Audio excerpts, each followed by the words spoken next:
big as the wall that you need to climb is the one that you build in your mind. Some power.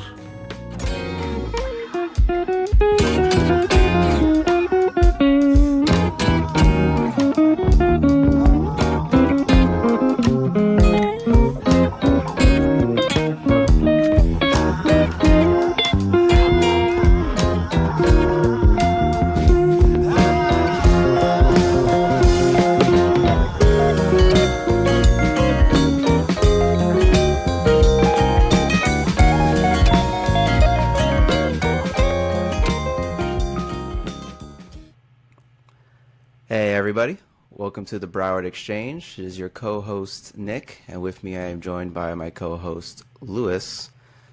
Welcome everybody.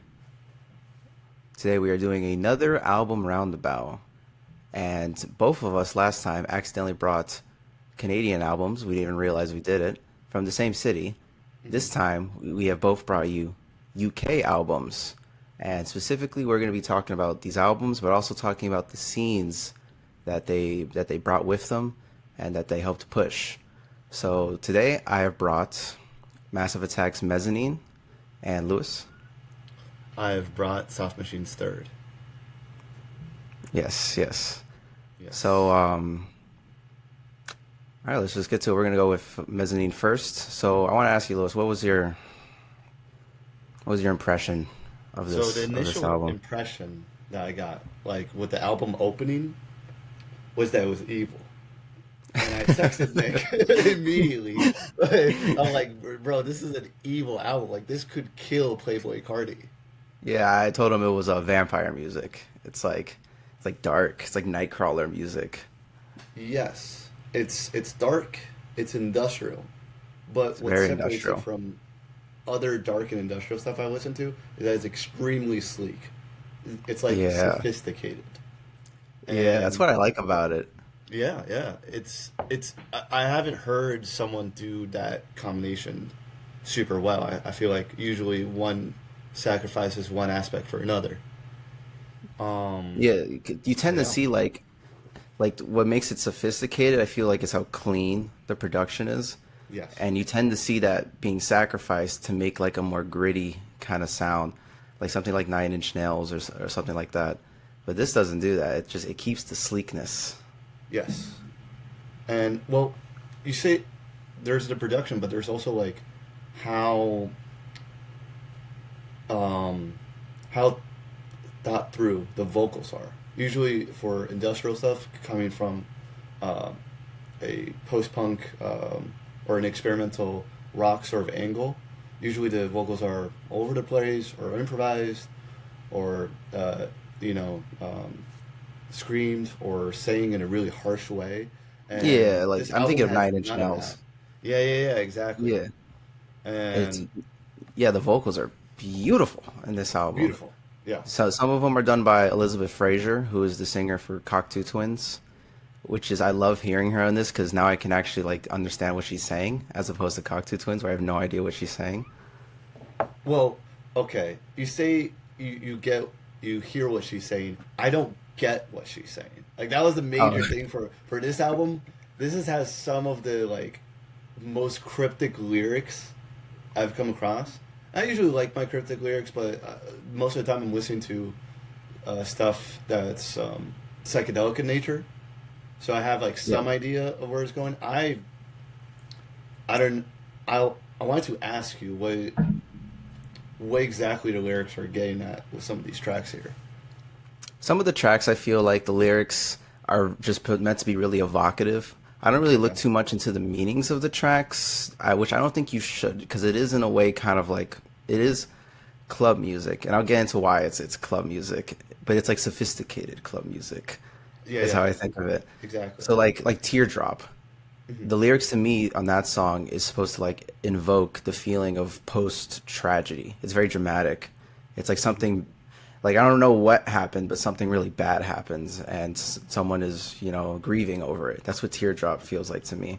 And fun fact about Teardrop is Elizabeth Fraser was really good friends with Jeff Buckley, and Jeff Buckley had passed. She found out about Jeff Buckley's passing while she was recording Teardrop. Oh, Yeah, heartbreaking. Damn. yeah, heartbreaking. So it's just like that. It feels that's what it's supposed to feel like. Some of the other stuff, like Group Four. Mhm. Group Four itself is a security company in the UK, and they hire out security guards. So that song to me almost feels like a horror movie in a way. It's like you're a security guard at night, and there's something crawling in the shadows, and Oh yeah. you witness something you shouldn't see. That's what that song is kind of making me feel. I Interesting. know Rising Sun is about UK clubs, and that's why it's really gritty. So that's why one of the most industrial songs on the album. Yeah. It's trying to like set like the mood of like what the club, like clubbing around UK feels like at night. It's grimy, it's dirty. You have Yeah. like that the really deep vocals in your ear, and the way it's mixed, it's like right there. It's super up close to your ear. Hmm. It's vampire shit. I love that. That's the song that's so like vampire-y to me. It's weird. Are are all the male vocals the same dude? No, no. Some of them are Daddy G. The Mm. really deep voice you hear in Rising Sun is Daddy G. He's one of the producers of the Okay. album. Some of them are Horace Andy. Horace Andy is a Jamaican musician from the 60s and 70s, and they're sampling a lot of his tracks. And I believe he actually just goes and does the vocals directly. And the reason why is because I guess I'll get into the history of this album. And this trip hop comes from Bristol. And for a long time, it was just known as the Bristol sound. Mhm. And in the UK, they had these things called sound systems, which is basically just a term for a group of DJs that like collaborate together. And Okay. in Bristol, you had something called the Wild Bunch, which was the people of Massive Attack plus Tricky, which if anyone hasn't heard, if you like Massive Attack, listen to Tricky. He's also kind of like the progenitor trip hopper, and a Mhm. few other DJs and producers. Eventually, they would get signed and they would change their name into Massive Attack. But for a long time, trip hop didn't have a name. They just called it the Bristol sound. And trip hop was really used as a way to like, you would go to a club in the UK, and let's say you go from 10 to 2, it's EDM, it's house, it's techno, you're bopping, you're going crazy. Then from like 2 to 4, they'll put on the trip hop, because trip hop was like come down music. Okay. They saw it as a way to make people come down in the club, and that's why it's mellow and down tempo, and it kind of Okay. like serves a purpose in a way. That's why I said earlier, like I don't look at the meanings, because it is club music in a way. It's supposed to be more like evocative than it is like Okay. direct about how it's making you feel. Yeah. Yeah. Yeah, yeah. So I wanted to talk about, what do you think influenced this album? Like, if you can just guess. Okay. So this album is '98. So I'm guessing that there is some understanding of hip hop coming in right now, especially because we're talking about the glory days of like '90s hip hop are happening Yeah. at that very moment. Of course, house music as a concept. Um, Probably some IDM from how good the production is, like Oh, yeah, sort like of like Apex Twin, kind of. yeah, Yeah. where music is like breaking, where these DJs are breaking out of that like just straight dance music sort of mold, Yeah. and to some extent maybe this is like a far reach, but like post punk.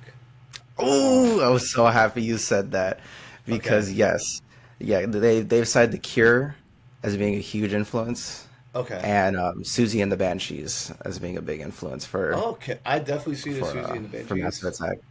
Yeah, yeah, yeah. But I can see the Cure is where I feel like they get that like atmosphere, specifically Disintegration, where you get the like atmosphere that this Yeah. album has, and yeah, it's a big influence.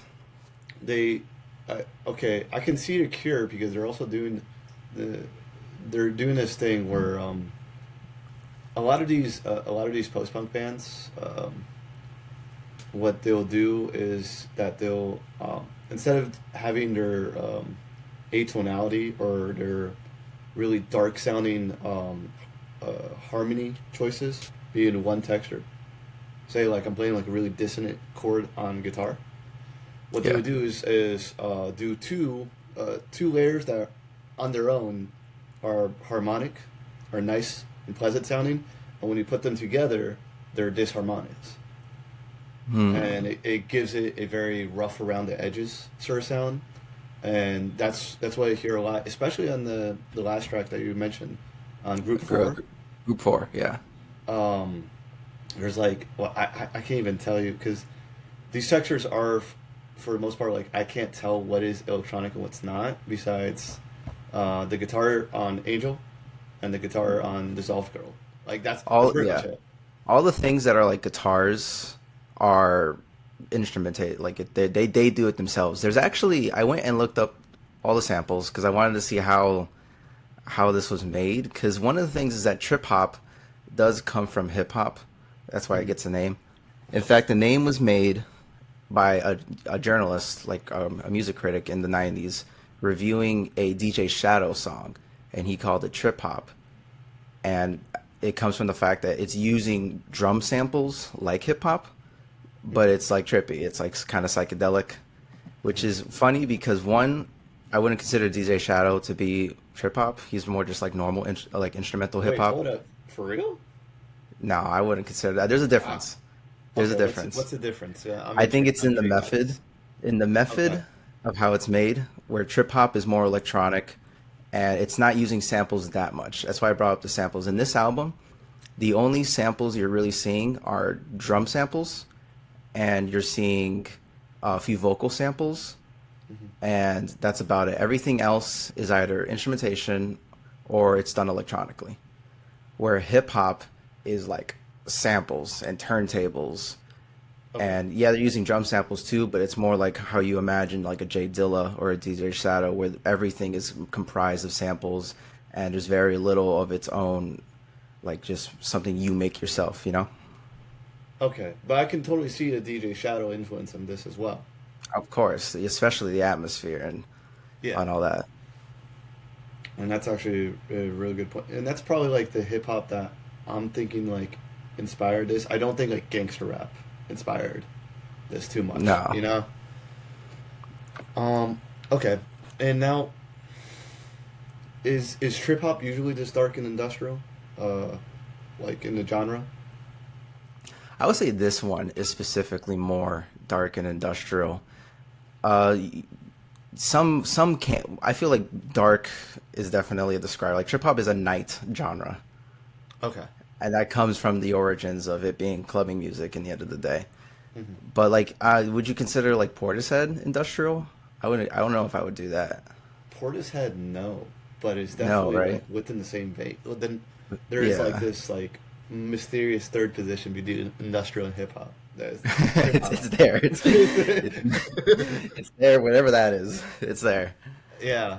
So I'm starting to get the vision, because like that's got to be the only two trip hop albums I've listened to. I mean, I've listened to DJ Shadow's Introducing. Yeah. That's off the top of my head. That's like the only things I can think of that I've encountered that resemble this album. But this one is definitely much more, I think, big, and much more eclectic than Portishead, in my opinion. Yeah, that's for anyone knows, when we were picking the albums, it was between I wanted to do this one or Dummy by Portishead, and I kind of chose out this one because I like this album more because it's just, I feel like it's doing more than Dummy. Although Dummy is very good, don't get me wrong. It's kind of like expanding the sphere of what trip hop could be more than Dummy. Yeah, like making the pie bigger. But I wanted to talk about, so this album comes from a time where you could sample things and not get charged $1 million. So there was a time, I remember DJ Shadow has talked about this, where he says hip hop is dying because samples are because copyright law got really tight around the late 90s or so. Was it in response to the sampling thing? Yeah, it was a response to not just like trip hop, like all music that samples, like hip hop especially. Right. And governments tighten up copyright laws, and that's why you don't really see like crazy samples. Like on this album, it samples Led Zeppelin.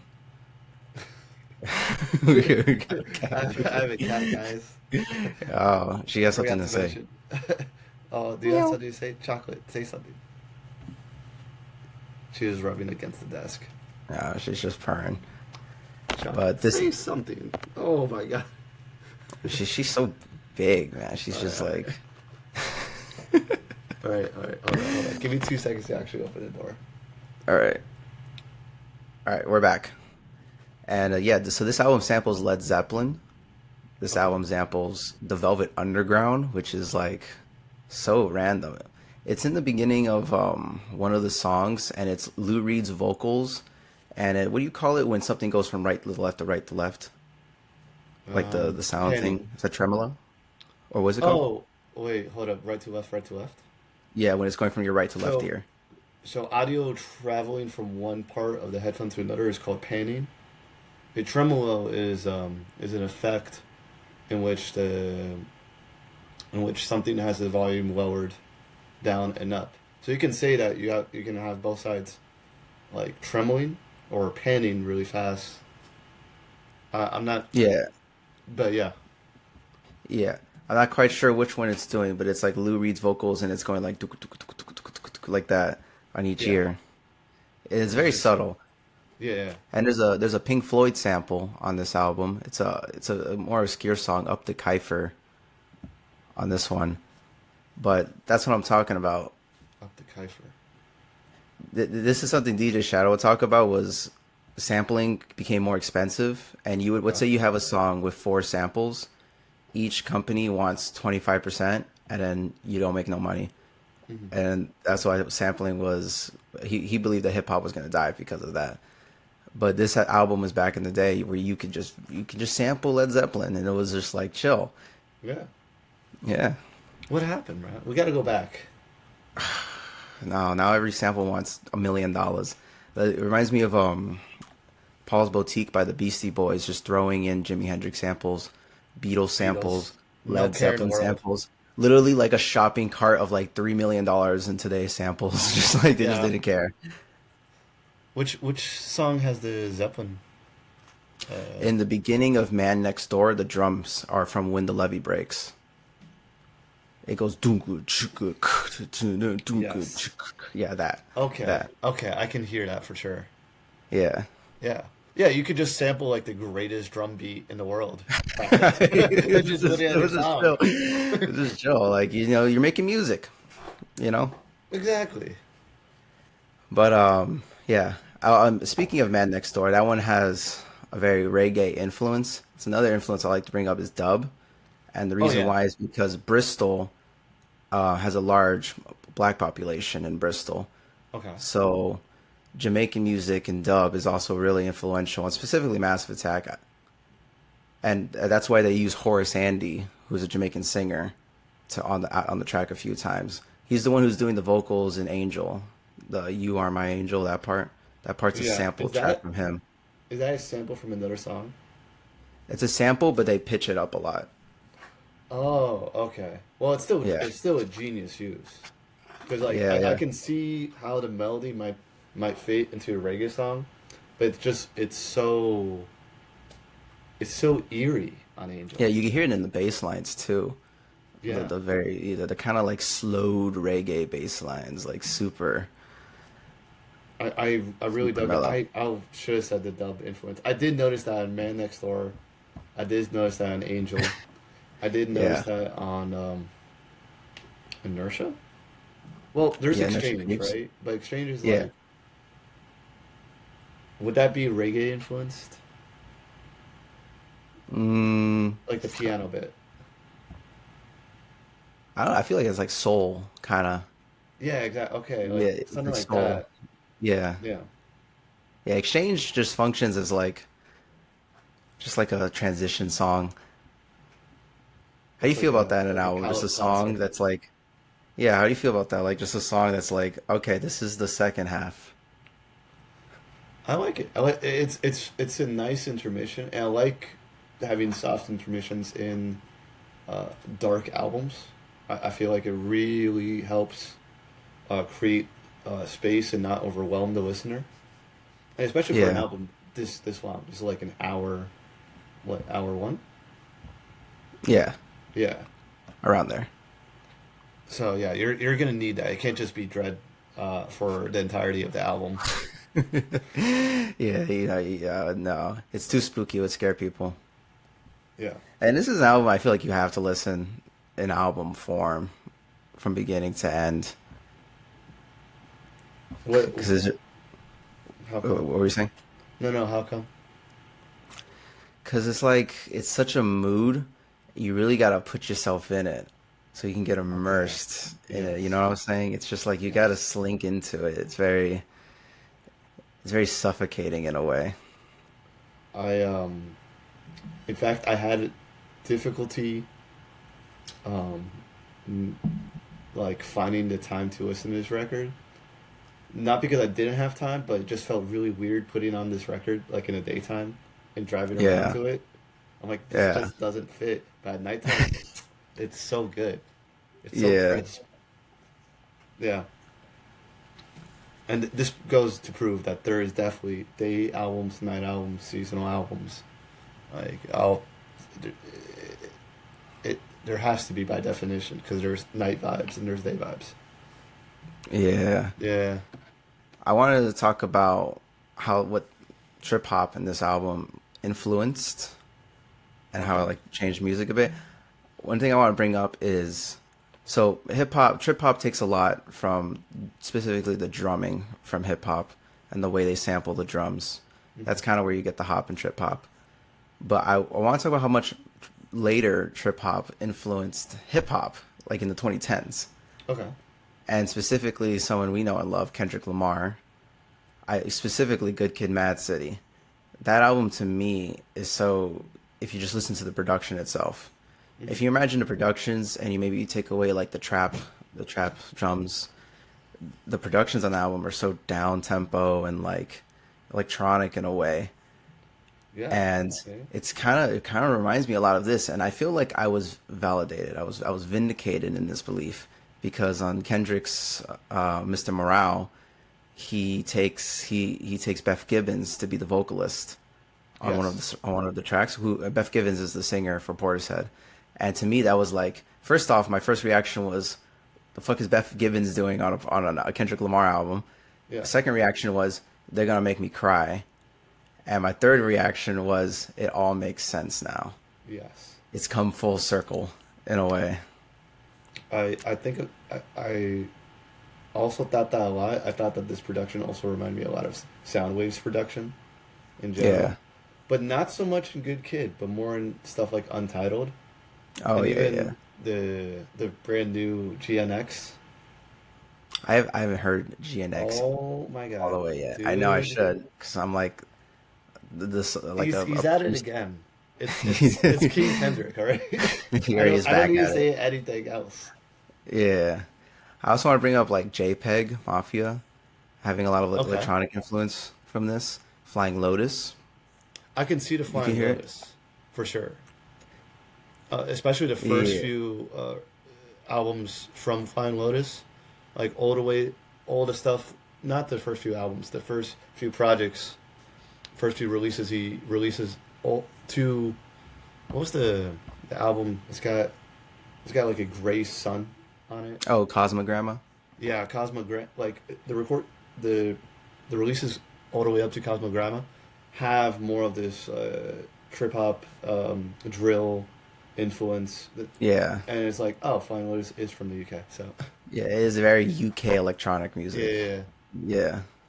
And also I want to bring up probably the biggest impact was Bjork. In fact, one of the producers for Massive Attack became a producer for Bjork's debut, the debut album. Okay, no, Yeah, a lot of and people. I can totally tell. Yeah, Yeah, because she's very electronic in yeah. that way. Very electronic, very dry, very I don't know. There's like this um, there's this thing that this album has that is also seen in Soundwave's production. That's also seen in Flying Lotus. There's it's like grain. Uh, it's it's like this like type of like grainy white noise that they use for some of the textures that I see Yeah. across all these. Which I don't see in before the mid '90s. And I think that's Yeah. because they're just trying to emulate that sound you get when you as a DJ sample a bunch, and you sample from these really old vinyls. Yeah, you get that. Yeah, you literally get the lo-fi-ness of it. Yeah, but getting that texture in hi-fi stuff, it's fantastic. I'm a I don't sucker know. for How do it. you make it? How do you sample lo-fi? Like literally sampling low production. There's like I don't know the ways I've seen it right now with like how DAWs do it. They do it digitally. There's effects for it, but Yeah. getting it to sound as good as these, I think it takes a lot of restraint as well. Like it's something that I don't think you can really tell unless you got like really good headphones or Yeah. you're just blasting it. Yeah. I know Jay Dilla, he would love sampling cassette hisses. Was this like Yes. yeah, he was like a sound collector and he liked sampling cassette hips or just like grain that would Yeah. show up on like an old vinyl like and he would just collect these little things and use them.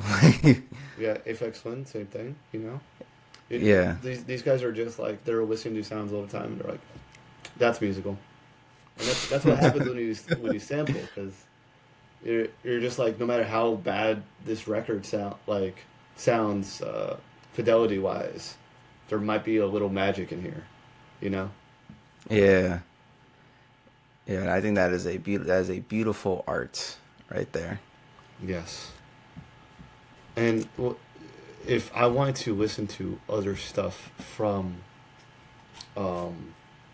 from the trip hop scene to get an idea of how expansive the sound is, what would you recommend? All right, I would recommend, of course, if you haven't listened to Dummy by Portishead, you should Don't definitely listen, listen to that. dummy. Yeah, Don't go be a listen. dummy. Go, don't be a dummy. Listen to Dummy. Hey. From more earlier trip hop, especially when from the more earlier trip hop, you get more of the house influence Mhm. and the club sound to it. So I would listen to Maxine Quay, I think I'm pronouncing it right, by Tricky. Okay. And if you really like the atmospheric parts of hip hop, listen to Science Fiction by Uncle. By Yeah, Uncle. Uncle with a K. It's like all caps, Uncle with a K. Okay. Yeah, I'm that actually writing one that that down. one's very atmospheric. But yeah, you got any thoughts? Um, no, this was like a good record. I just haven't listened to anything like it. It was really weird trying to uh pinpoint stuff that I could even compare it to. It's especially because like in the rock world there isn't anything like this. It's usually like mosh music, feel good music, and experimental music, and there's like all types of cross contamination between those, Yeah, but stuff that's dark, sleek, danceable, and atmospheric, very hard to come by. And it's very hard to do with like naturalistic instruments. yeah, and I think that's why I like really like trip hop because it's so unique. Yes. There's not really it's not like a lot of the other electronic music. I wanted to bring up where this like came from, Hmm. and it was because in 1988 the UK had what they called the second summer of love, and that's when acid house kind of became it came into the UK and it broke into the clubbing scene, and that's sort of where you saw like this renaissance of electronic music from the UK. Hmm. 'Cause the UK has a ton of electronic music, and from there it would go to Bristol, and you would get trip hop. And one of the things I like to think about with trip hop is that it's almost kind of like an alternate dimension of what hip hop could have been if the world was different. Because Okay. what happened was hip hop in the late 80s went to the UK, but that was the hip hop of like Sugar Hill Gang and the hip hop skibbity doo wop, you know, that kind of OG hip hop. And you had that, and it came to the UK, but instead of taking in the way of America, where you would eventually get like jazz hop, you would get hardcore hip hop, G funk in the direction America took it. The UK kind of mixed it with at the time was coming with this renaissance of electronic music, and they would blend more acid jazz, acid house, more dub, and then you would get the baby would be trip hop, and then that's kind of how they took the idea of using drum samples mixing electronic loops and taking it like that. And you made trip hop out instead. It's like a an alternate dimension of what could have happened, bizarre world of hip hop. I think in a lot of ways, what you're describing is what makes trip hop also, in a way, like something that could have only like come out of the UK. Yeah, You know, something that could only come out of like a scene that where electronic music becomes that popular, right? Here in the States, it's sort of uh, like to this day, culturally, like for most Americans, like uh, they they would probably say that rock music, jazz, or traditional hip hop is their favorites, and they don't really like go out to like electronic clubs except for a few cities. I feel And like electronic music in America never made it past its purpose of being like dance club music. yeah, You one see hundred what I mean? percent. It never tried to be something that, oh, you can listen to this not to dance to, but just to like immerse yourself into it, or to like intelligent dance music. It never really broke through that hole. It Yeah, was but very centered on raving, around clubbing, you know. that only comes about only because like a lot of these producers that you're talking about, the IDM, the trip hop producers, are trying to subvert the expectations of people who usually go to uh, electronic clubs. But you know, if you don't have that popularity, that like sort of script that you can subvert here in the States, producers don't get inspired to do weird shit. You know, like Yeah. it's sort of the same way. Um, I don't. Hmm. I don't know. Like you don't get like people doing a whole lot of a punk music like post hardcore or post punk in countries outside the UK and the US because UK and the US had the punk scene and the post punk scene that became incredibly popular and influential. Yeah. Yeah. And then once you make a big enough scene, there's kind of a breaking point where people in it will want to like experiment and push it beyond its limits. I feel like that's where you get the term post and anything and anything. So all post is just people bringing back a sound and trying to expand upon it, like maybe later at a time, like post punk, post rock, Yeah. stuff like that. In a way, trying to always break it out of it being uh, dance music, almost always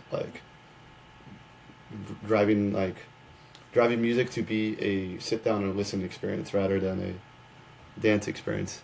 I do enjoy that trip hop never leans too far into that territory Yeah. where it remains groove focused, but you know it is hard to shake ass to dummy.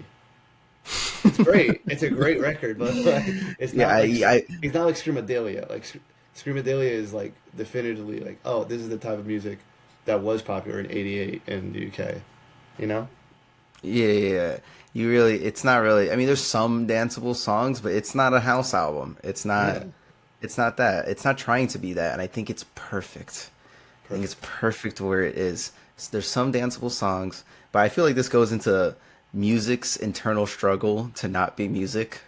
Like it's always fighting against the dance, and it's trying to like be more than what music people perceive. I guess normal people perceive what music is. Okay. That is interesting. I definitely can see that in so many. I'm not sure if that's like a thing that's common in music or just a thing that's common in music that's critically acclaimed later on. I think it's a thing that's common in art in general. Where it's like it's trying to break the medium. It's always trying to drive at is like these are the borders of the medium. Let me just get to one corner and like break out there. Yeah. You know? Yeah. I mean, it's kind of like, okay, it's like movies. You can have something like a Marvel movie that's like, it's an enjoyable thing. It'll make the money and it's fine. Or you can have something like Hereditary where it's not a pleasant watch, but it's still good in its way. It's just it's not like normal, I guess. It's not accessible. It's not just like, oh, this is fun to watch. Yeah, it's not a good time. It's emotionally, well, in Hereditary's case, emotionally scarring. Yeah, it's Uh, evocative. It's definitely evocative. It gets the people Evocative. There going. you go. Yeah. Yeah. Well, what do you think? Where do you think is the perfect? Like, if I had it, like here, this is music you dance to, and this is experimental stuff. Where is the perfect medium? I think the perfect medium is in I think maybe I'm biased because of the research I've just done, but jam bands from the 70s, you know, Where would that be? Like like one is Michael Jackson's Thriller. 10 is Everywhere at the End of Time. You know that album? yeah, and then Yeah. and then five would be something like Pink Floyd's "Wish You Were Here," you know. It's Yeah. funky. You can like five is head nod territory. Is headbang territory. Yeah. Yeah, yeah. Yeah. Five is a lot of good. I feel like five is like what's going on.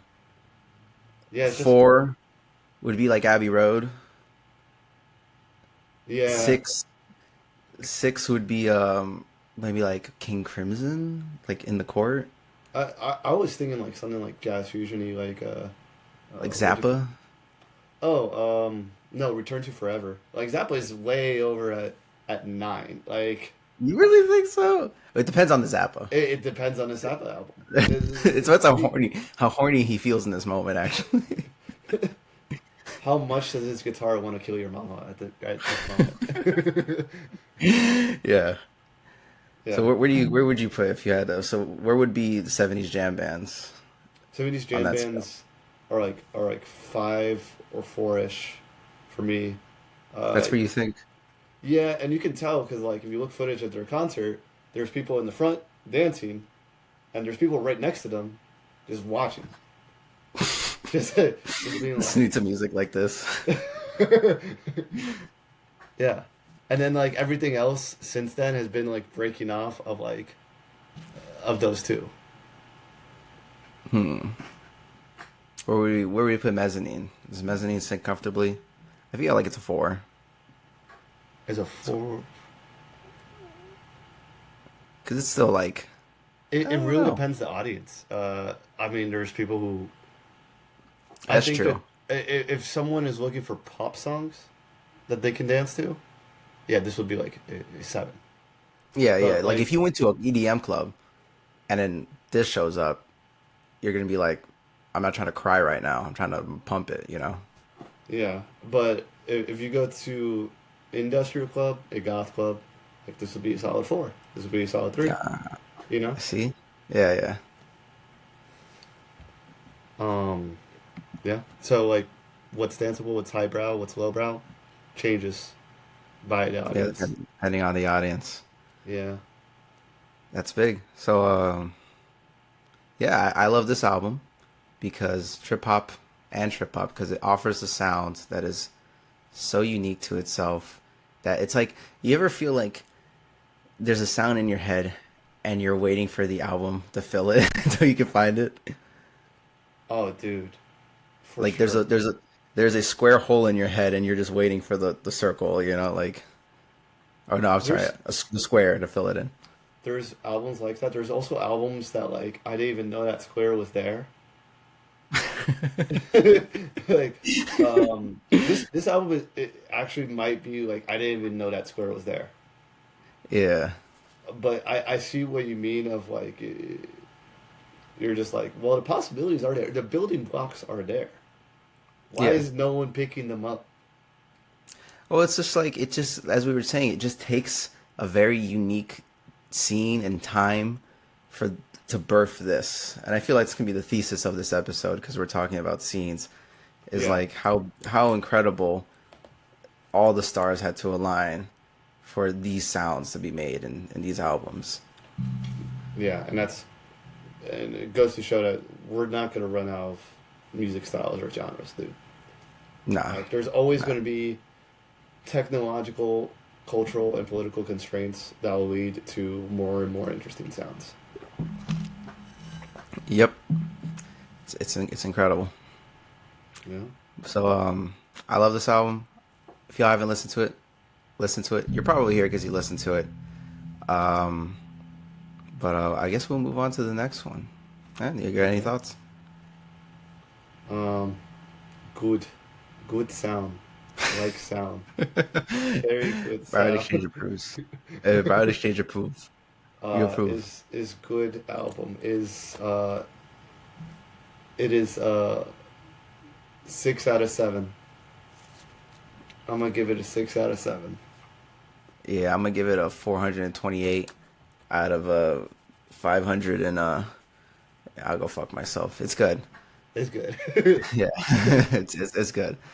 Hey everybody, well, we are back. Just finished talking about Mezzanine by Massive Attack, Mhm. and now we're gonna move on to Lewis's album. So, what did you bring for us, Lewis?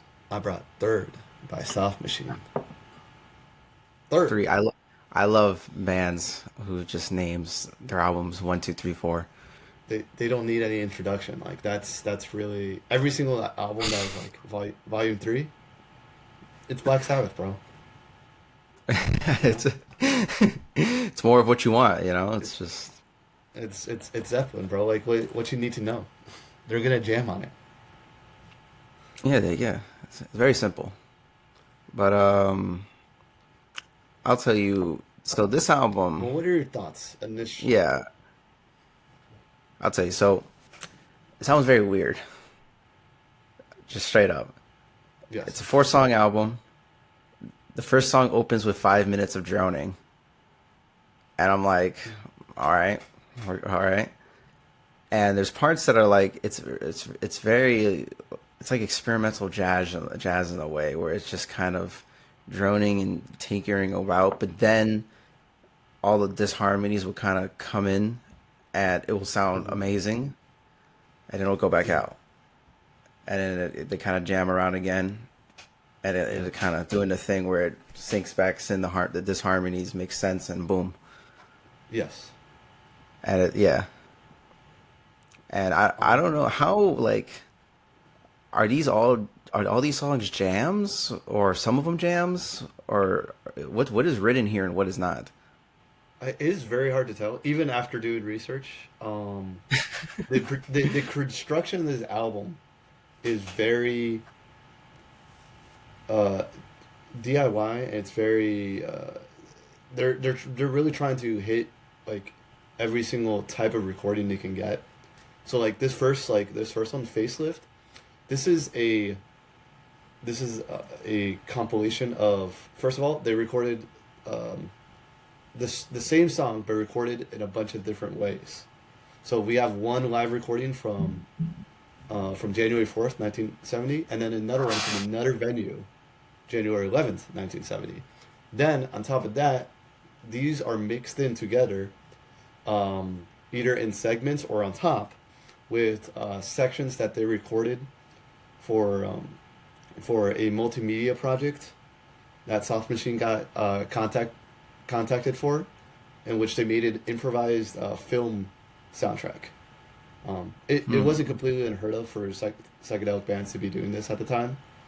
And Yeah. it's also not completely unheard of for the vast majority of these multimedia film projects to lead to nowhere and be stuck in pre-production hell. Yeah. This happens most noticeably to Pink Floyd a number of times. Yeah. Um, and also, I think Genesis at some point. Um, but yeah, no, and but that should tell you, like, this album from the get go, they're like, we it's just dense. It's really hard to try to imagine where the recording is taking place, what the band even looks like, instrument wise. You know, they're not putting like too many effects on the instruments, but is for me, like, when the clarinet comes in, I'm like, oh, there was a clarinet this whole time. We went 10 minutes without clarinet, and now there's a clarinet. He was late It's and then he showed up. no, like, exactly, like, and there's so many elements like that all throughout the album. There's so many tape loop effects as well, and we don't Mm, even get vocals yeah. till the third song. We go through 45 minutes of album before there's a single human voice. Yeah, and the vocalist is the drummer, right? And Yes. So, it's very I from when I first listened out, I was so enamored by Moon and June. The first, it's because the okay. vocals are, it's like a 9 minute ballad. I really like the vocals in Moon and June because it's so weird. It's like hard to describe the feeling it's giving off. And I really like any music that gives off a feeling that's like super unique, like almost like, you know how in German, the language Mhm. itself, there's like phrases for words, and there will be a phrase for every little feeling ever felt by a human in German. Mhm. Like Mhm. that song is hitting some obscure phrase, some obscure feeling, and it hits it really well. And I get Yeah. the song is about like like being homesick essentially, right? Or like it's what it's about, being homesick. So that song, I I I'm not too sure. Um, and mostly because it's coming from a whole lot. That what Robert Wyatt is doing there, he is improvising a vocal melody by using lyrics that he wrote in the previous two albums, along with some lyrics that are written by a dude who's not even in the band anymore. Because So it's are you like, saying and it's sort of, these are lyrics that for songs that didn't end up on the previous two albums? no, that did end up on the previous two records, along with some stuff that he's making up on the spot. The entire vocal Oh. performance is improvised, and he Yeah, does it yeah, every because single time. yeah, because the vocal performance to me literally feels like a guy, like okay, it's like let's say it's an open mic, and people are singing and doing little guitar stuff, and then a guy Yeah, gets on the mic and just like pours like what he's feeling like at the moment, this like very specific feeling, yeah, and because it feels so just it's like random, it's unique to itself. I don't know. yeah. And the language is really simple, but then the rhyme scheme is god all over the place, you know. Yeah, Um, but I think that just emphasizes I think the big picture of this whole album is is it's thrown together. They're truly trying to let the creative energy speak for itself, and and I think that's also communicated in the roughness of some of their transitions, how it's edited, and also yes, the overall it roughness of really their production. breaks. It really like breaks. This reminds me of something you talked about, like I believe you said this was like what progressive rock did, where you have song transitions and you got from A to B, and you Hmm. want to try to like slink A into B and smooth it out the transition, but it was prog that just goes A, we're B, we're C, Yeah, we're back to A. Yeah, it's just like you just break into it. And yeah. I remember you told me that a long time ago. I'm not sure if it was for prog specifically, but this No, album does that a that's lot. It like usually kind of how. breaks into it. Hmm? Hmm? Oh no, that's usually Yeah, how prog goes. You're absolutely right. And yeah, this album does do that breaking. It also does the krautrock thing of we're slowly going into a different jam. Like it does both at the same time. yeah. Yeah. Now, what other thoughts do you have? Um, I this reminds me so much of early King Crimson. I'm talking Okay. like In the Court, and I'm sure. I mean, they're both UK jazzy, proggy Right. bands, Yeah. so Yeah. they probably know each other or something. But like Hmm. specifically In the Court and like the early albums, like In the Wake of Poseidon and those ones, specifically how the guitars sound remind me a lot of that, and how the sax, like the role the sax plays in some of these jams. It reminds me of a lot of specifically the song 21st Century Schizoid Man, and like how Hmm. those jams sound to that song. Yes. I think both of these guys are picking up on what's happening in jazz music at the time in the United States. Um, and not just any jazz music, but three key jazz movements that are going on, which is free jazz, pretty self-explanatory, um, both King Crimson and Soft Machine have a very heavy influence on from free jazz. In fact, Soft Machine, the two founders on this album, Mike Radulich and Robert Wyatt, the drummer and the keyboard, the keyboard and the drummer respectively. Yeah. They actually met in a free jazz band in '63 when they were teenagers. Yeah. And that's how their musical journey started. Then they went into doing R&B to get money in order to play at venues and clubs. And pay the bills. That now as soon as they have money, they're like, oh, we're out here in the world touring. They go right back to the jazz thing, and at the same time, it's gaining popularity, it's gaining notoriety. So there's the free jazz thing, there's the jazz fusion thing, which is pretty self-explanatory. It's the idea of letting rock influences come into jazz, stuff like electronic instruments, stuff like straight beats or funky beats rather than swing beats. And then the third jazz movement that they take on a lot is modal jazz, which is the idea of, instead of improvising through a lot of changes, maybe a song with like 9 chords, 8 chords, we're improvising on very long sections of 1 to 2 chords. You can see this on stuff like So What. You can see stuff like Love Supreme and and then you also have albums like In a Silent Way that came out in '69 that are combining a bunch of these ideas all together.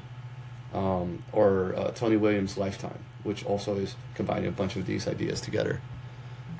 So they're really trying to strike gold here, and I think they did because they released this album before all of the giants of jazz fusion had a chance to do their debut outside of the Miles Davis out of the releases that Miles Davis was doing. Sorry. Yeah. So when I think of jazz, I don't really actually think of the UK so much. Mm-hmm. I think of it as a very uniquely American thing, and it goes maybe Yes. like a little bit of bossa in Brazil and stuff like that. So what did jazz look like in the UK, and what is also, we can go on, what is the Canterbury scene, and how does it impact this album?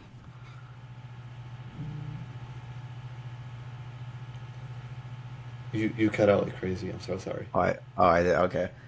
No. Your signal is like terrible right now. I'm gonna close out a bunch of tabs real quick. Give me 2 seconds. I'm gonna close out like this and this. Yeah, my internet's bad. Wait, do you have T-Mobile Do I have T-Mobile? No. for your I don't phone? do I? Okay. Hold up. Let me check. Sorry, it's been like kind of killing me while I'm speaking to you because like you're Yeah. only like 3 pixels. Oh, damn. Yeah, my internet's been wacky.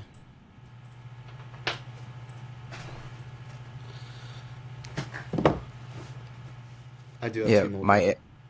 you do? Yeah. Has your data been like slow and shitty? Not like that. No, for me, like, It must be the towers in your area, dude. no, but I just went from Orlando to Broward, and it Oh, was shit. shitting in Broward. And I don't know what's going on. Or maybe my phone's fucked up, but I don't know, it's a new iPhone I got this year. I don't know, my data's been really shitty, and my Wi-Fi has been... my Wi-Fi's not too bad, but like my Wi-Fi like froze out a couple days ago, and it's just been acting wonky ever since. Yeah. But how bad is it? Like, Now I can hear you, but before, like, I felt like I was interrupting you the entire time. yeah, You were we keep talking about your we keep ideas. breaking. We keep breaking. Where I'll say like one thing, I'll be like, yeah, and you think I'm keep going because you don't know if it's freezing on me or something. Yeah. Yeah.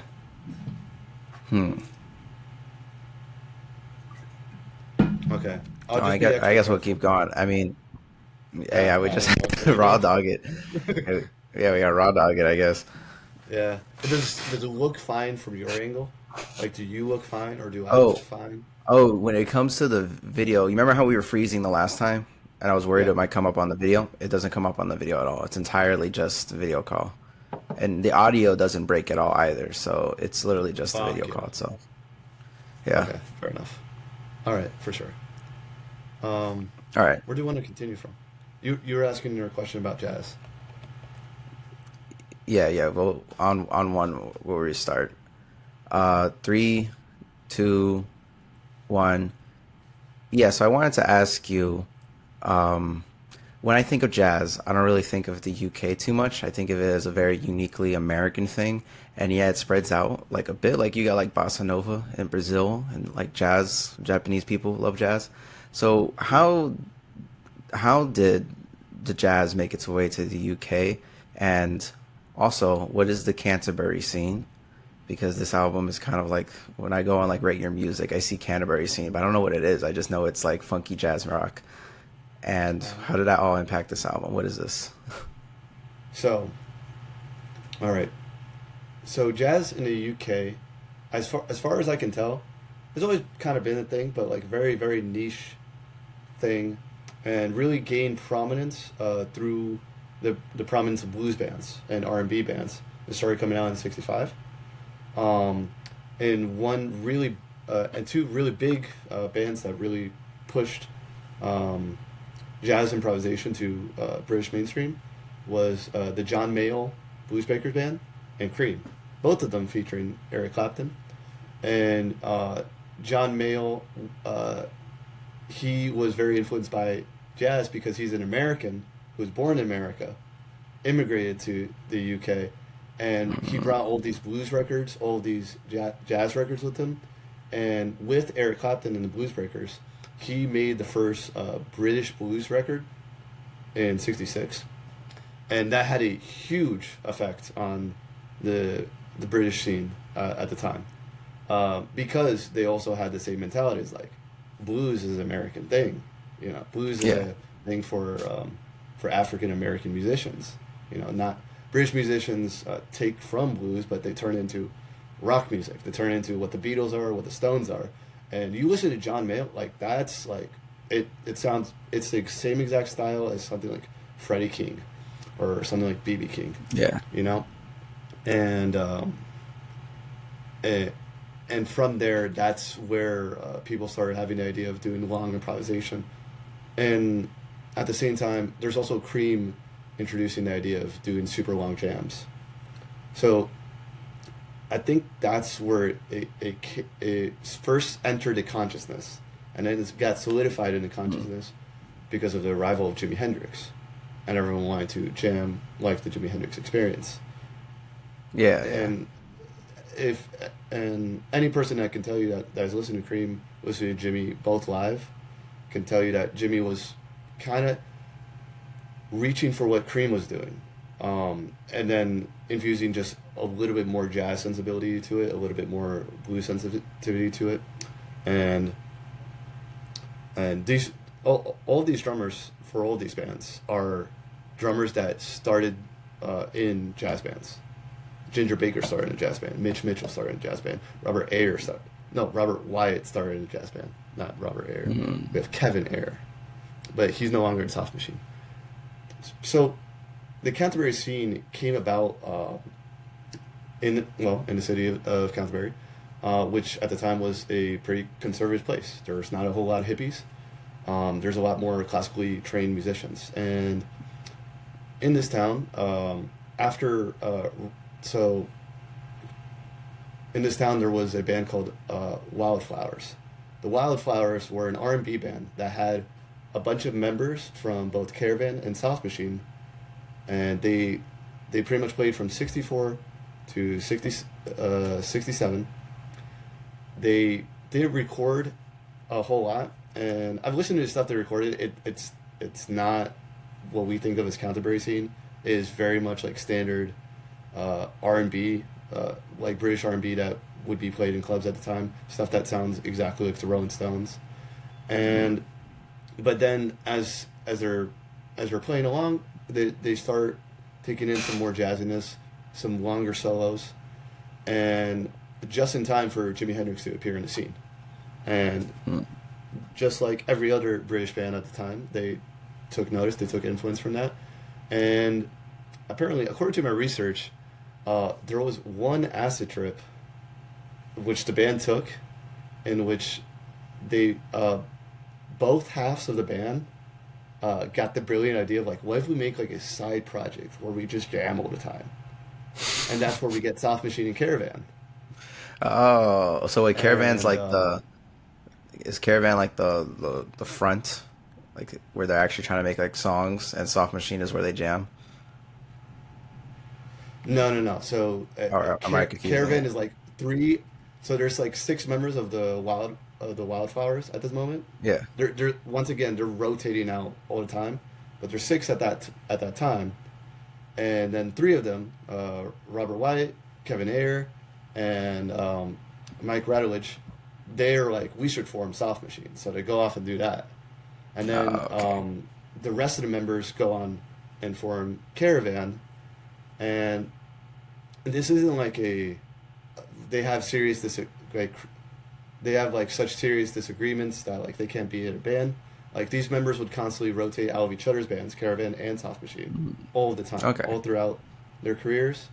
And not just that, they're something I really like about the Canterbury scene. They're very, very, very supportive of each other, to the point that when Soft Machine moved to London and then went on tour in support of the Jimi Hendrix Experience, they left all their equipment to Caravan so that Caravan could record their I'll first hold album. up. Shit. Holding up. Wait, hold up. This thing like broke up. Damn, that's annoying. The last thing you said was when Soft Machine toured in London. The last thing I heard you say was when Soft Machine toured in London, and So yeah, Soft Machine all moved to London. In London, they got notoriety and began being under the same management as the Jimi Hendrix Experience. And then yeah. they supported Jimi Hendrix for their for the first tour, two tours in '68 in the U.S. And instead of moving back to London, they decided to stay in New York, where they recorded their first album. All while they're doing this, they're leaving Caravan with their equipment to practice and record their first album. And it was much more of this collaborative experience than a lot of other rock scenes would have. That's And sweet. yeah, and this makes sense because they're all childhood friends as well. Oh, that's In cool. fact, Yeah. they're most of them come from like musician families, so it'd also be like multiple siblings in these bands in the scene, and these guys would know each other's before music was a thing, at least career wise. Robert Wyatt, Mike Radulich, they met when they were 16, 17. It's literally neighborhood friends. Yeah, exactly. And then Robert Wyatt, he had his parents owned a really big house, and that became a house that they would regularly meet up to practice, jam, hang out, be a semi-hippie commune. They were not liked in Canterbury. Well, why? This because they're weirdos. This is like a place that's completely outside of the London hippie thing. Yeah, they're all conservative, and then you got they want to listen to like, fun music, and you got these guys like drooling on their instruments. Yeah. Yeah. And when they moved to London, Soft Machine gained notoriety because they decided to support this one venue called the UFO Club. The UFO Club is most famous for having Pink Floyd as their house band at the beginning. So the first night of UFO Club is Pink Floyd, Soft Machine playing together and jamming together for 6 hours. Jesus Christ. Yeah, no, That's and crazy. that's something else. Is like it led to both of those bands adopting a lot of improvisation in their sets, a lot of noise, a lot of like soundscapes, because it's like, well, you have to go play along to a light show for 5 hours because you guys are the house band for this hippie underground club. So Well, so Machine how- also evolved from the club scene. Surprisingly. Surprisingly so, right? Surprising. This is like scare the home music to me. Well, okay, the first two albums of Soft Machine sound very different to Third. They're Oh, the okay. songs are much shorter, and they're influenced a lot by Piper at the Gates of Dawn, Yeah, it's early Pink Floyd. and it's got this like this whimsy to it that you hear a lot more in because of Robert Wyatt's influence and Kevin Ayers' influence. Kevin Ayers left in right before they recorded the second album, so they're like still have that whimsy, but now they're introducing like improvisational ideas, jazz ideas, fusion ideas. This is around the time they come into contact with Frank Zappa and the Mothers of Invention, Ah, okay. because they became good friends with them in their time recording the first album in New York, and pretty much convinced the Mothers to come over to UK and play their stuff at the same clubs that they were playing, and which This happened to is be a huge like success. we were saying, the stars aligning. All these No, like people it is. coming together and like bouncing off of each other is crazy. It's insane for me. Like Soft Machine, like it's like doing this research is like everything was a rabbit hole, and like I would like click on one musician that played like for 2 minutes on this record, and they would know this super famous musician. Like like the running joke ended up being like, that Frank Zappa, yes, that Frank Zappa, that Elton There's John, no other. that Elton There's John, yeah. that's it. There's no other Zappa. What? So, and like it's like these guys were like right next to the spotlight for most of their career. That's crazy. Yeah, Elton. There's the sax player Elton Dean, right? He was in a band called Bluesology. That's actually the first band that Elton John was in before he came up with the name. And Elton uh, was he borrowed that from the dude's name. Elton John borrowed Elton, like the Borrowed name Elton. No, borrowed borrowed Elton, and then from another there was another dude named John. He like smashed those two names and then left the band. He Yeah, literally took their names, left, played piano. exactly. That's Um, crazy for all the stars to align. And then okay, Soft Machine first two albums you say are like recorded well, or like they're more palatable they're or like definitely normal. cleaner. They're Yeah, they're cleaner. way Definitely the word. they're way more whimsy, way more abstract, way more like just and because there's so many songs, like there's like so many random things being thrown at. Yeah, I That's feel where like that like whimsy, that whimsy yeah, is a very uniquely British rock thing that they all yes, have. You can see it in early Pink Floyd. You can see it in the Beatles. You see it in this. It's like just the British whimsy.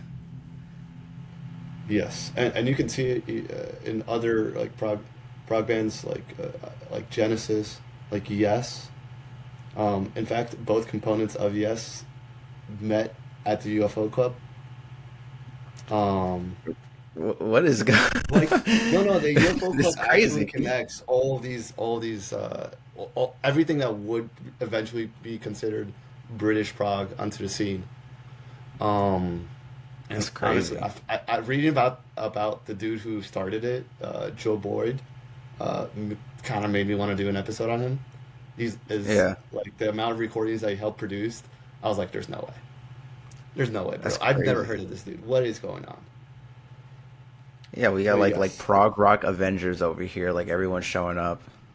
So Canterbury came from these two bands and their ideas of combining American jazz fusion, British whimsy, British folklore, nursery rhyme. A huge emphasis on nursery rhyme, both because both founding members of Soft Machine, Kevin Ayers, who would go on to do like his own thing after the first album, and Robert Wyatt really liked it and really wanted to like they envisioned a music that was very improvisational, very creatively free, but not serious.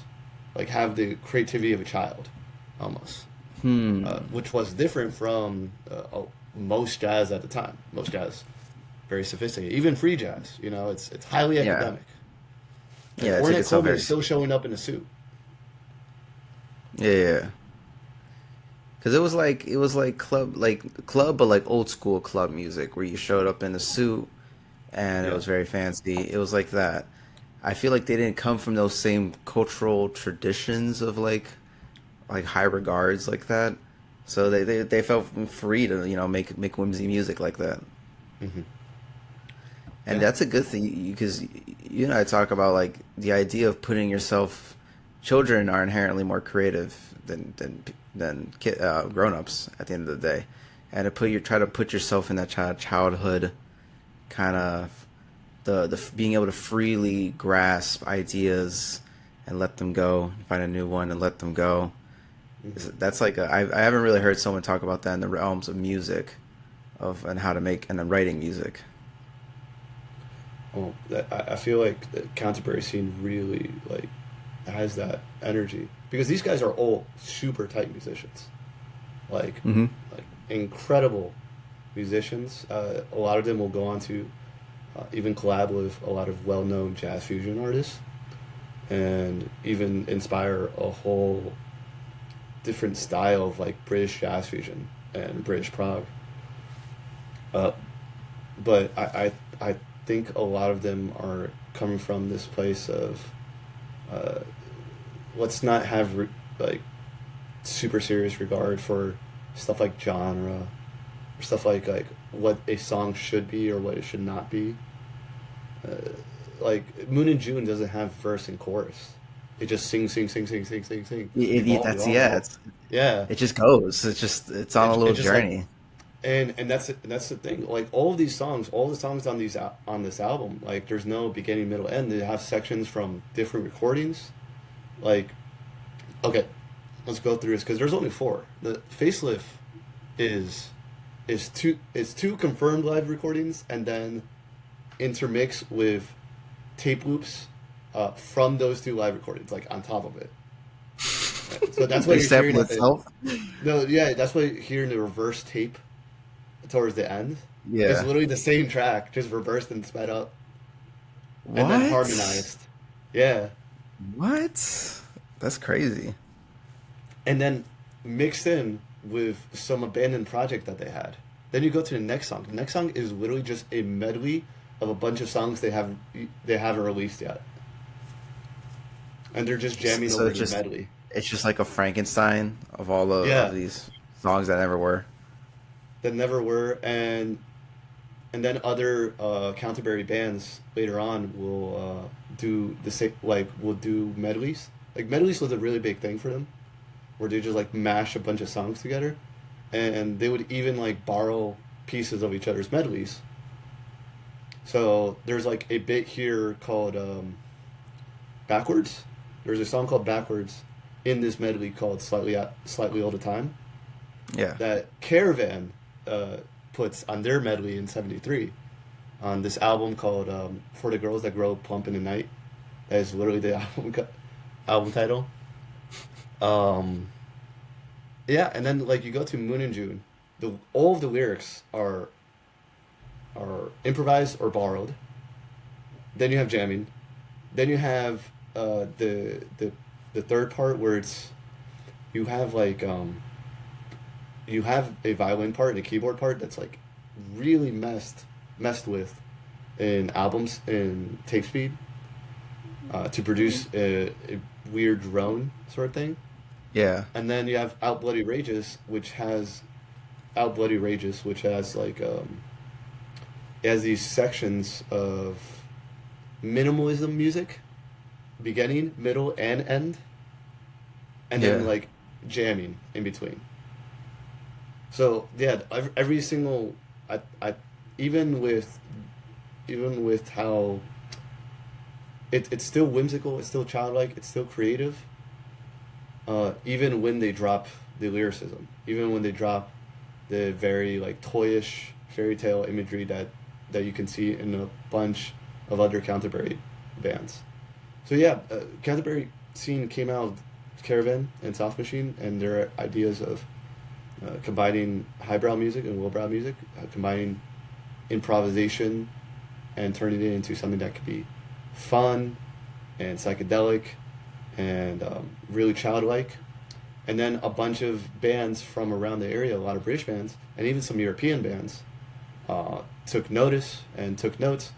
And Canterbury scene went from bands from Canterbury to this thing that actually you can see examples of in Europe. You can see examples of in France and Germany. And I think to some extent, even like if you were to stretch out, I'm pretty sure as much as Zappa influenced these guys, Zappa himself was probably influenced by these guys, and he took those ideas, and you can see it a lot because Zappa is also on the same wavelength of improvisation, goofiness, political satire, just like whatever, and and just putting random shit into his albums, stuff that might be considered compositionally complex or technically difficult, and with this non-seriousness of like, man, I don't give a fuck, you know? It's like stream of consciousness in musical form. It is, but then you see the sheet music, and he writes this all out. And these guys, I mean, they improvise quite a bit, and while this album does sound like it's meshed together, there's so many things that they get right. I'm like, I'm not sure if this is like not planned. Like, there's no way this is not planned. Like, the beginning of Moon and June, even though the vocals are improvised, like, all of the instruments are played by Robert Wyatt. All of them? For the first part. So there's like, so if you listen very carefully, you can hear the cut where the full band starts jamming, because the organ in that part has a fuzz effect on it. Yeah. And the keyboard, the keyboard style changes quite a bit. But yeah, everything that Robert is singing over is played by him. That's crazy. He just plays all the instruments. He also plays all the instruments on an album that's also very influential in the Canterbury scene called Rock Bottom. Yeah. Rock Bottom's pretty good. Rock Bottom is crazy. Fantastic. And he made that. I'm not sure if you know that Robert Wyatt became a paraplegic in '73. No. No. Okay. No. Well, he became a paraplegic because he was at Kevin Ayers' apartment. They were celebrating the birthday of a band member of Gong, which is another Canterbury scene band, and he got super drunk, got rowdy, and fell out of a six-story building, like fell out the window. And he was in a coma. When he came out, they told him he couldn't use his legs. Damn. And so he went back, rewrote a lot of the arrangements for Rock Bottom to allow for more hand percussion. Yeah, because how are you playing the drums if you can't use your legs? Yeah, just honestly, You just don't use the bass drum? It's extremely inspiring to see Robert Wyatt be like, I'm not even going to stop this from like recording my next album. Like, he went right back to it. Fuck it, no bass drum. No, deadass, listen to that record. That's what happened. That's wild. Yeah. It's almost like they're not letting music shape them. They're shaping music. They're just doing whatever they want, essentially. Yeah, and that's such a it's got to be like it's beautiful. I think it's a beautiful elements of the Canterbury scene of they're accepting what's being given, with the changing lineups, with the changing like genres and styles. They're just like, let me play around with this, rather than being hyper focused on a sound, being hyper focused on an end product. Yeah, that makes me appreciate this album because now I'm seeing it for what it is. That they're taking. It's really like very freeing music. There's not a lot of like conventions that they seem to care about. To be honest, they're just doing what they want. It's very childlike, as you say. They're playing with music essentially. Yeah. A testament to improvisation, a testament to just having fun. Who cares what the listener thinks? I wanted to ask you because you seem to be a big fan of these enigmatic albums like this. Do you think this has, and you mentioned European influence, do you think this influenced two bands I could think of, Can, specifically the way this is produced, Can and Mars Volta, on the way it's very chopped up and put together and like a Frankenstein monster kind of thing, and with tape loops especially?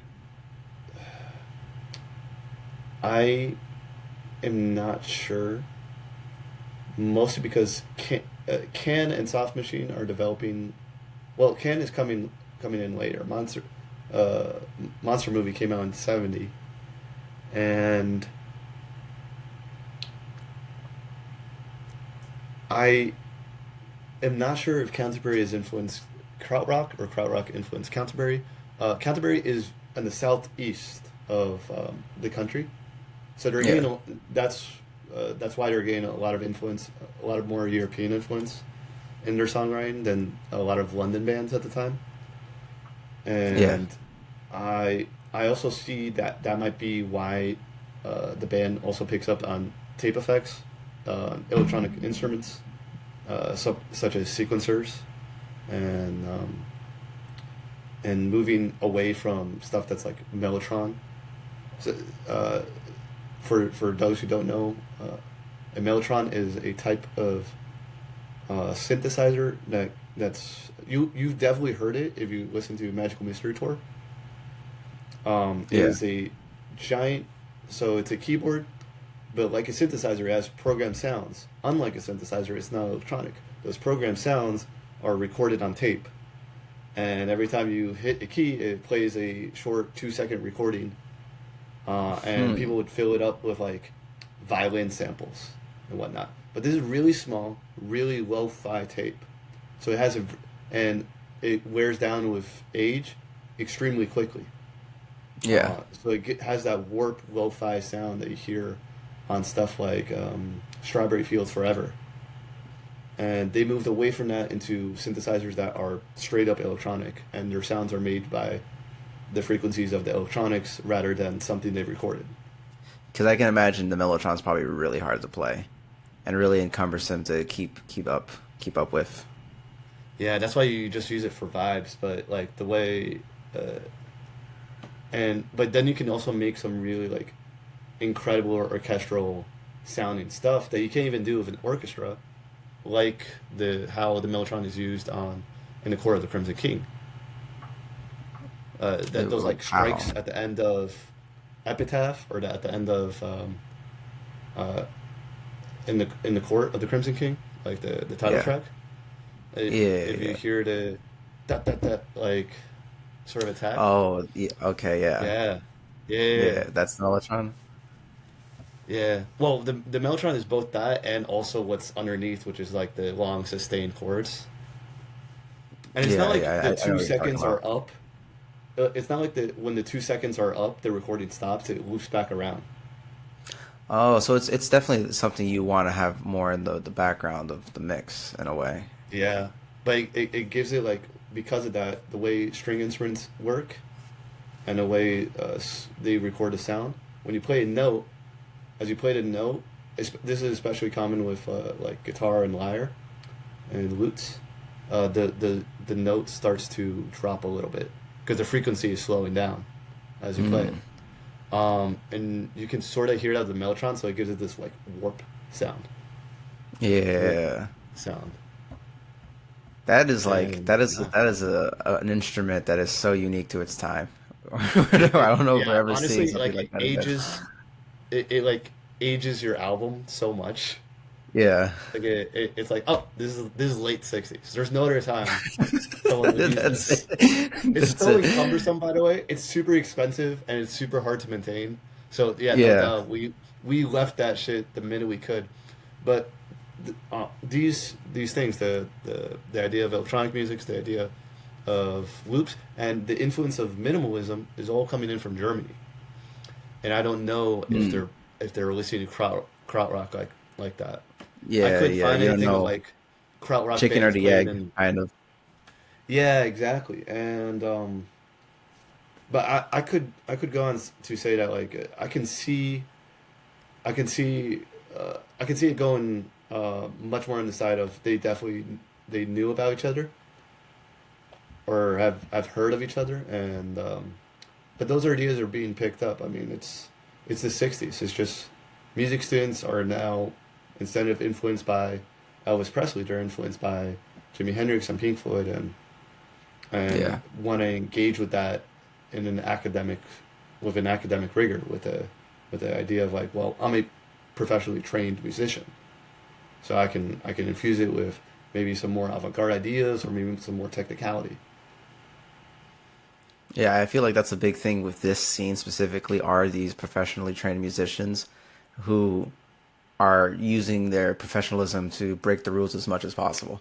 Like that's always the vibe I got from someone like Zappa, because I know Zappa is a very well trained musician, but he's Yeah, making penis music. So it's yeah, like that's kind of the joke of Zappa in a way. yeah, and And that's yeah, that's what I get off from this too, and the surrounding music. Or yeah, and if like you're at the time, this is like the late '60s, right? If you're at this time, if you're going to the conservatory and you're making the exact music that your professors are recommending you make, you're an absolute square. You know, like, why would you do that? No wonder it's like these guys that already listen to like incredibly critically acclaimed classical music and jazz music that are like, man, I'm tired of this. and that's what your professor would have wanted. But like I also said, do you think this album influenced other sort of more modern, Oh, enigmatic albums like Mars Volta and so I can see the stuff like Mars that? Volta. I can see the Mars Volta to some extent. I mean, Mars Volta, first of all, are huge fans of anything that can be described as improvisational groove-based music. Yeah, So everyone from Fela Kuti to Can to Fugazi even, yeah, um, and Soft Machine was definitely on there. There was a huge list of Mars Volta influences that I found one time. This had a ridiculous amount of bands because these guys are huge music nerds and they drop like crazy. And some dude wait yeah. and compiled every single band they've ever name dropped. I'm so serious. I wish I could find this list. Unfortunately, the official Mars Volta forum has been under construction for like years now.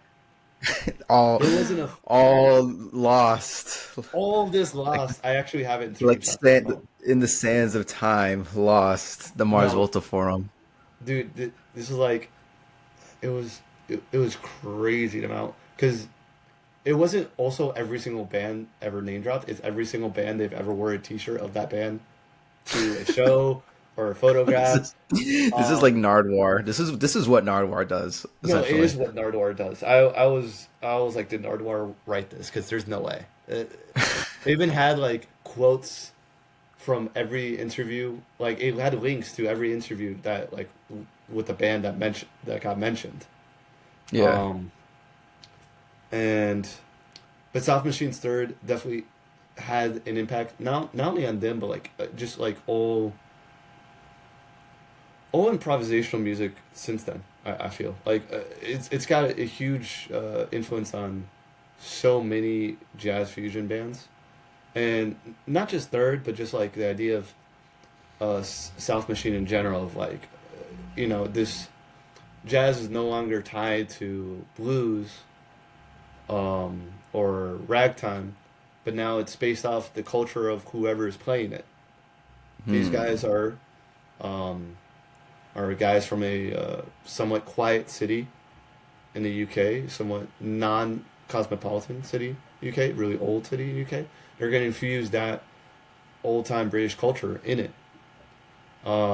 You go to guys like Santana, they're going to infuse Latin into their jazz fusion. You go to guys like Chick Corea, they're going to infuse all types of avant-garde jazz. You go to guys like uh, um, John McLaughlin, who, even though he's not from India, is a huge fan of that type of music. Is like, fuck it, dude, I'm gonna improvise on that type of music as well. And I think it really Yeah. opened the floodgates for that sort of thinking in the jazz fusion world. So it's kind of like jazz is more of a platform than it is. It's like a way of thought in a way. It's a philosophy than it is a Yeah, genre at all, in a sense. yeah, it was a debate back when Miles started doing fusion. Because Miles, first of all, he called it fusion. I did not want to put that jazz acronym to it. It's like this, we're moving away from the jazz thing. And That's it's just, literally just all it's the so genres mild. you can possibly think of Just a big in one soup. pot. Yeah, yeah, yeah.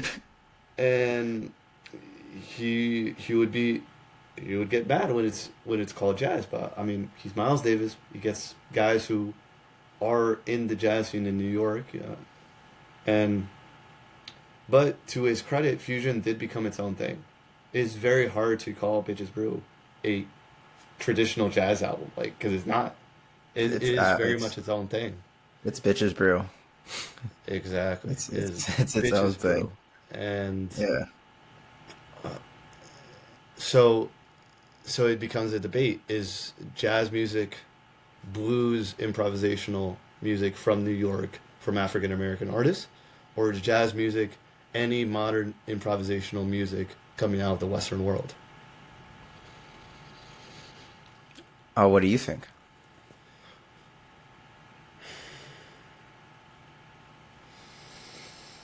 I I really don't know. I really couldn't tell you. I think it changes from person to person. First of all, you know me with genres, right? Yeah. I don't think they're really hard set at all. But the at least for now, jazz has become that where people now go to school. You either become classically trained, not because you're going to always play classical music, but because you're always going to be reading orchestrated, written music, or become jazz Yeah. trained, in which you're not always going to be playing jazz, but you're always going to be playing improvisational music and technically demanding music. And I like having those two like really broad umbrellas.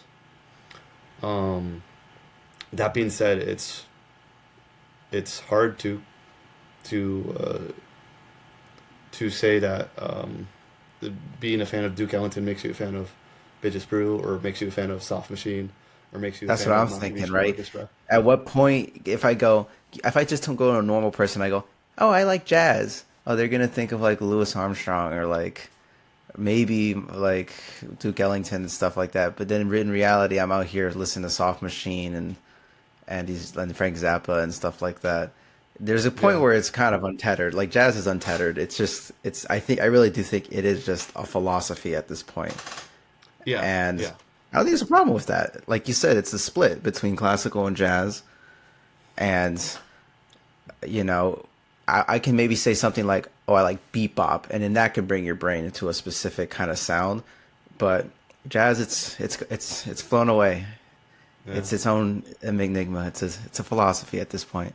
And thanks to Miles, he fucking like he literally killed The it. rope, the rope, he like bit at it and like untethered it. Like, Yeah, and you're absolutely right. And so it's untethered for now, and now we have bands like Mars Volta where it's like sure you can call it prog, but that shit doesn't sound like Rush, dude. yeah, Um, yeah, exactly. and we got stuff like Black Midi, you know, stuff that's just like it is improvisational in nature, but definitely not bluesy, definitely not swingy. Nope, it is No, not. It is its own. It has become its own thing. It's its own demon, and this is not a bad thing. This is a good thing. I mean, it's at the end of the day, it's jazz is like a free spirit, and that's what it's yeah, promoting, and that's what it calls upon anybody who's going to engage in that kind of songwriting. So to yeah, see it go and start from Duke Ellington, and now you have Black Midi, that's kind yeah. of, yeah, that's what you want. it does really match what Herbie talked about in this one interview I caught, where um, he he was talking about there's this album that he made that's like mostly electronic samples, Rocket or something. Yeah. It's from '84, and he's talking about as like, yeah, no, it doesn't sound like 1930s jazz because that's not my culture. My culture Yeah. is at this moment now hip hop. Hip hop electronic music has entered the scene, and I have to respond to it. Yeah. So in this way, there's a soft machine like being like, well, I know what jazz did sound like. These guys are totally aware of what jazz did sound like, outside of just free jazz, modal jazz. They definitely listen to traditional jazz, but they're like, we're British hippies. This is what jazz sounds like to Yep. us. Yep. And we have our whimsy. I feel like the whimsy even goes like because when you said the whimsy, it reminded me of a Monty Python, and that's just Yeah. like a cultural thing over there. It's just like how they are. Yeah, I'm not too sure where it comes from, but The it's definitely Hobbit. there. Does it all go back to the Hobbit? Maybe. Dude, I think so. And even bro, this like whimsy, like okay, when uh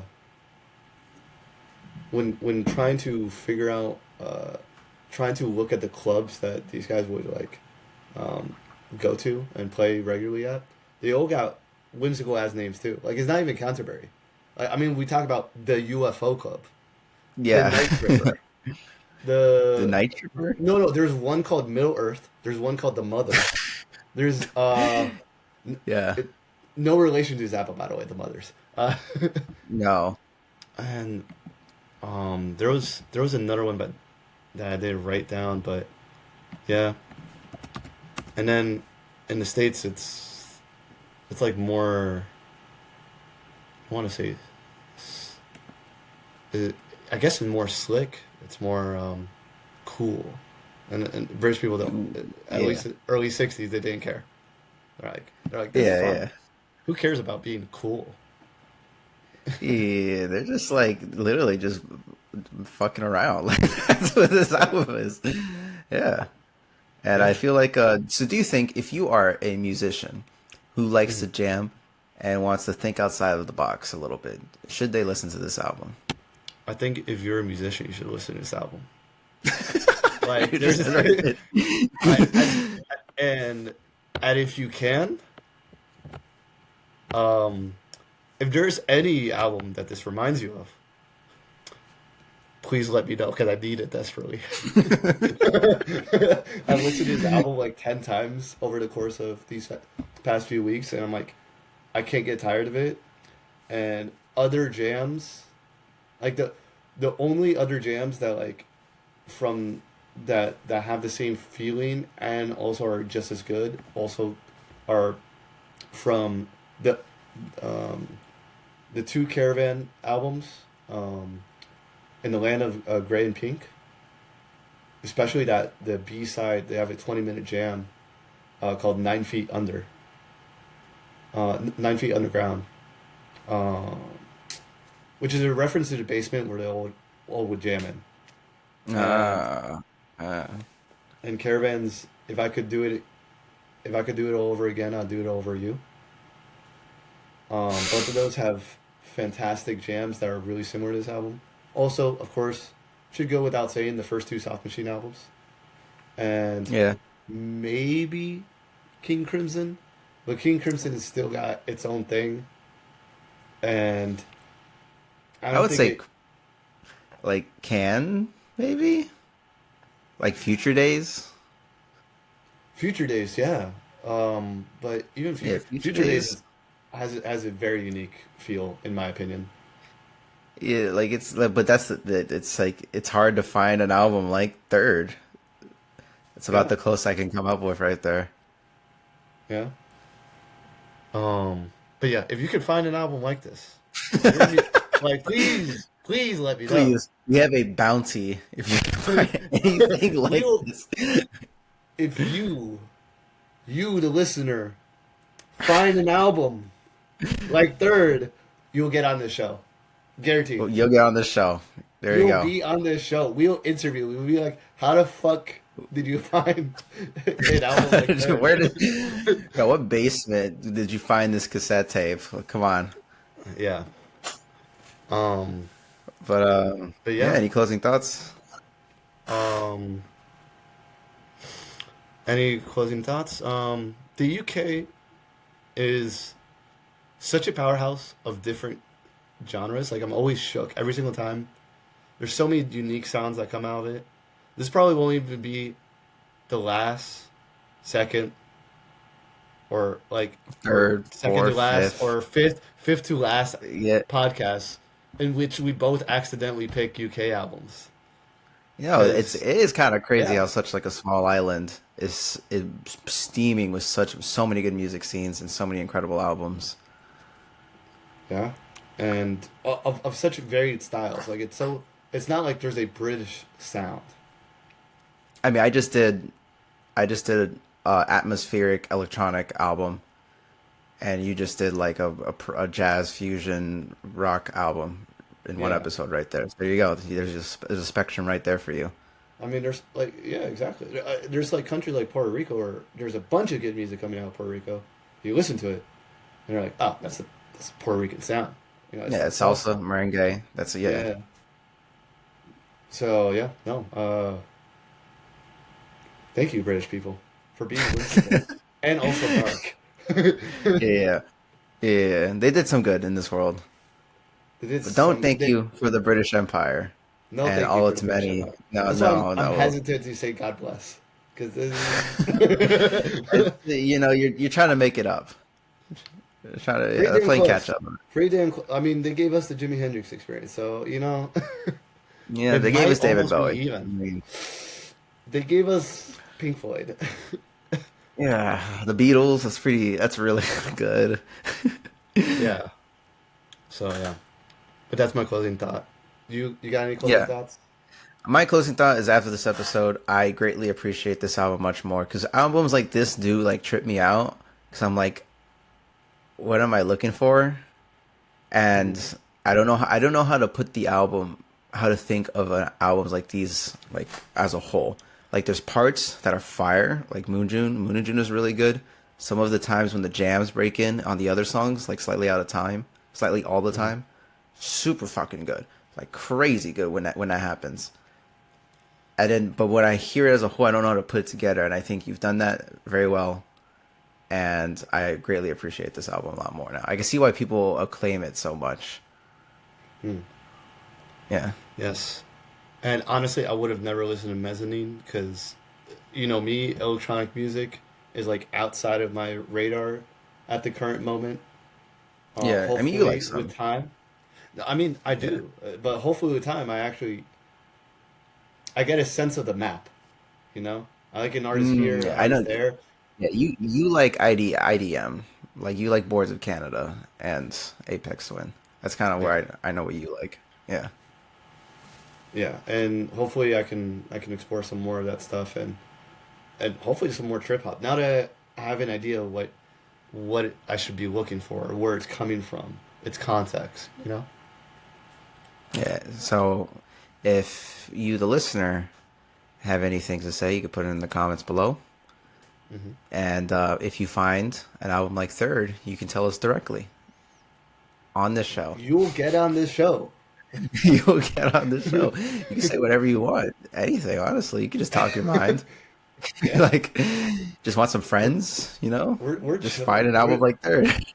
No judgment here. Just oh my god, Third. Fourth. They find fourth.